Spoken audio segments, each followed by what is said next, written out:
नमस्कार, मैं हृदय शंकर। न्यूज बाइस्कोप में आप सबों का स्वागत है। आईएएस पूजा सिंघल के ऊपर पड़े छापों के बाद झारखंड की सियासत गरमाई हुई है और पूजा सिंघल के सीए सुमन कुमार ने एक उनके बयान का हवाला दिया जा रहा है। बताया जा रहा है कि उन्होंने अपने बयान में कहा है कि उन पर दबाव डाला जा रहा है कि वो ये पैसे हेमंत सोरेन के हैं, ऐसा वो बताएं। और इस बयान को लेकर झारखंड की सियासत गरमा गई है।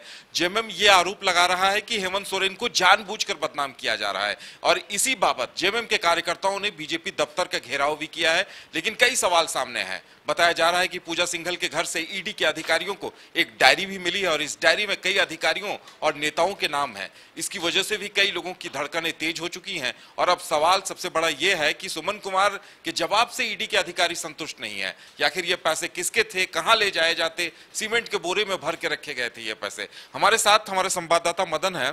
मदन, जिस तरह से सियासत गरमाई है, सुमन कुमार के इस बयान का हवाला देकर इस पे जम के सियासत हो रही है कि उनके ऊपर दबाव डाला जा रहा है।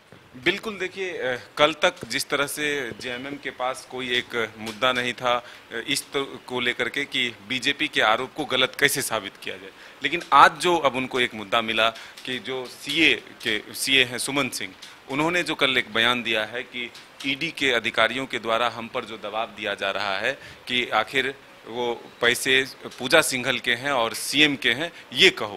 तो अब जेएमएम पूरी तरह से बीजेपी को घेरने में जुटी हुई है और एक मैसेज देने की कोशिश जेएमएम की हो रही है कि बीजेपी पूरी तरह से सीएम को बदनाम करने के लिए जो एक साजिश रच रहा है उसको कम किया जाए, उस पर जो है एक ब्रेक लगे। और इसीलिए आज बीजेपी कार्यालय घेराव करने के लिए सैकड़ों की संख्या में जेएमएम के कार्यकर्ता पहुंचे थे और उनका एक ही ये बयान था कि जिस तरह से सीए ने कहा है वो सब कुछ क्लियर करता है कि पूरी तरह से सिर्फ और सिर्फ मुख्यमंत्री को बदनाम करने की कोशिश हुई है। लेकिन सबसे महत्वपूर्ण बात यह है कि पिछले 3 दिनों से जो ईडी का दस्तक झारखंड में हुआ, उसके बाद जो एक डायरी हाथ लगी है ईडी को, उसके बाद ये सबकी निगाहें टिकी हुई है कि आखिर उस डायरी में किसके नाम हैं, कौन वो सफ़ेद पोश हैं, चाहे वो अधिकारी हैं, चाहे वो बिल्डर्स हैं, या फिर कौन है वो लोग जिनके पैसे के लेन देन पूजा सिंघल से हैं, कहाँ कहाँ इन्वेस्ट हुआ है पूजा सिंघल का पैसा, और जो वो 19 करोड़ या 25 करोड़ रुपए जो मिले हैं वो आखिर किसके हैं।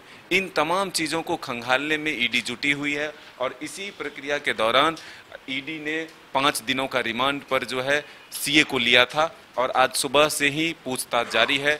सुबह 9 बजे के करीब से ईडी के दफ्तर में जो सीए हैं सुमन सिंह और पूजा सिंघल के पति अभिषेक झा से लगातार पूछताछ हो रही है। कोशिश ये की जा रही है ईडी की तरफ से कि दोनों के बात को मिलाया जाए। आखिर सीए जो बातें कह रही हैं, अभिषेक झा जो बातें कह रहे हैं, दोनों में क्या समानता है, आखिर और कौन कौन लोग हैं, कहाँ गड़बड़ियाँ हैं, पैसे कहाँ से आते थे, पैसे कहाँ जाते थे, इन तमाम चीज़ों को जानने की कोशिश ईडी के द्वारा की जा रही है। हालांकि राजनीति सरगर्मी काफ़ी तेज है।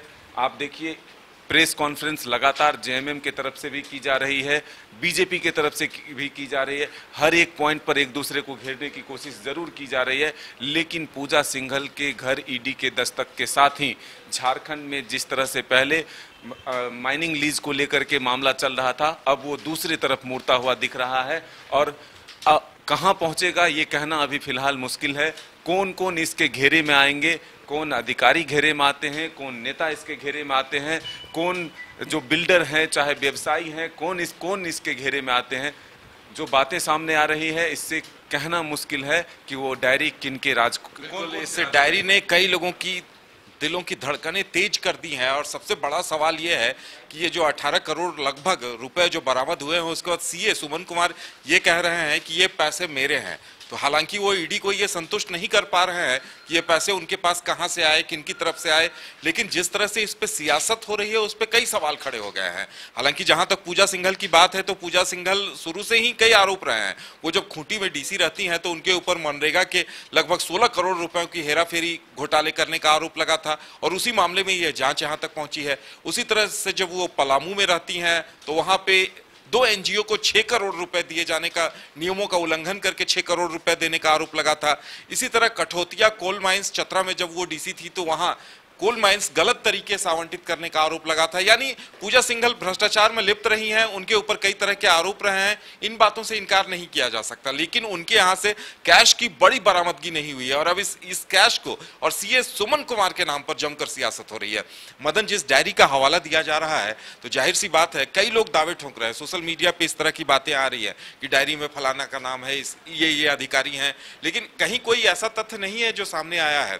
इंतजार तो इस बात का भी है कि ईडी ने अभी तक ये जानकारी नहीं दी है कि क्या कुछ बरामद हुआ है और कितनी चल अचल संपत्तियां सामने आई हैं। बिल्कुल, देखिए फिलहाल इस अभी तक उस डायरी से आधिकारिक रूप से किसी व्यक्ति या किसी का नाम जो है वो सामने नहीं आया है, लेकिन ये संभावना जरूर जताई जा रही है कि ये जो सूत्रों के हवाले से जानकारी है उसके माध्यम से हम कह सकते हैं कि रुपयों के लेन देन की जानकारी उस डायरी में है और इसके तहत कई लोगों के नाम भी सामने आ सकते हैं।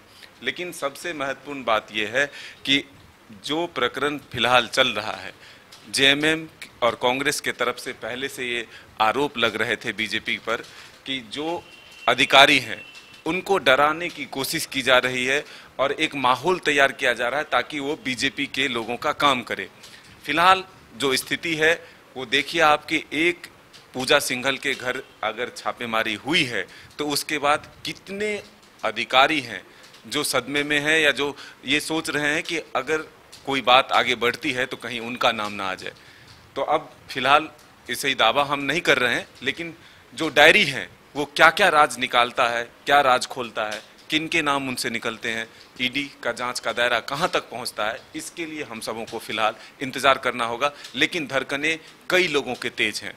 बिल्कुल, लेकिन मदन, एक सवाल ये भी उठता है कि जिस तरह से राजनीति हो रही है, जिस तरह से बयान सामने आ रहे हैं, लगता है कि पूरे मामले को कहीं एक दूसरा मोड़ देने की तैयारी है, क्योंकि कहीं न कहीं खान विभाग और उद्योग विभाग से भी पूजा सिंघल का नाम जुड़ा हुआ रहा है और उद्योग विभाग के सचिव वो रघुवर दास के कार्यकाल में भी हुआ करती थी, बीजेपी के शासन में भी, और अभी भी वो उद्योग विभाग और खान विभाग उनके पास था और उद्योग और खान विभाग को लेकर ही ये पूरी कवायद चल रही है, क्योंकि खान विभाग से ही सीएम के नाम पर, उनके भाई के नाम पर, उनकी और भी उनके लोगों के नाम पर माइंस आवंटित हुए हैं। इसी तरह उद्योग विभाग की तरफ से जमीनें आवंटित की गई हैं, तो कहीं न कहीं कनेक्शन जुड़ता आ रहा है। लेकिन अब जेएमएम का कहना है कि दबाव की राजनीति हो रही है और सीए सुमन कुमार का ये दावा है कि ये पैसे उनके हैं। तो बहरहाल ईडी जांच कर रही है, लेकिन मदन, नहीं लग रहा है कि चीजों को उलझाने की कोशिश हो रही है? देखिए, तार जो जोड़ा जा रहा है बीजेपी के द्वारा, आप देख लीजिए, पहले रघुवर दास ने प्रेस कॉन्फ्रेंस की थी खनिज पट्टा आवंटन को लेकर के, खनिज सचिव कौन है।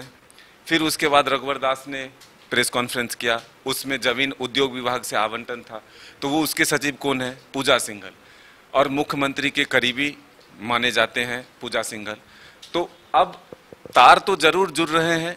जो जेएमएम के नेताओं का जो एक तरह से कहिए जो रिएक्शन आ रहा है, उसमें ये जरूर कहा जा रहा है कि पूजा सिंघल को फंसाया जा रहा है। पूजा सिंघल पर जो कार्रवाई हुई है वो ईडी के द्वारा बदले की भावना से की गई है। तो अब हकीकत क्या है, जब जांच का अंत सामने आए, जब परिणाम सामने आए, तब कहा जा सकता है। लेकिन फिलहाल दोनों तरफ से एक दूसरे पर आरोप प्रत्यारोप का दौर जारी है। कोई किसी अफसर को छोड़ना नहीं चाहता है। राजनीति की नई परिभाषा तक की बात आ चुकी है। मुख्यमंत्री हेमंत सोरेन ने भी कहा कि अब जो राजनीति बीजेपी के द्वारा की जा रही है वो नई राजनीति की शुरुआत की जा रही है। और उन्होंने ये भी कहा था कि बीजेपी एन क्रेन प्रक्रेन से सत्ता हासिल करना चाहती है। अगर कोई बच्चा क्रिकेट मैच हार जाता है तो वो विकेट उखाड़ के लेकर चला जाता है। तो अब ये देखिए, ये दौर जो चल रहा है वो फिलहाल एक दूसरे को घेरने की जरूर है। देखिए, बाबूलाल मरांडी के मामले में कल फिर सुनवाई है और सबकी निगाहें इस पर टिकी हुई है कि अगर मुख्यमंत्री की सदस्यता जाती है तो बाबूलाल मरांडी की भी सदस्यता विधानसभा के द्वारा खत्म कर दी जाएगी।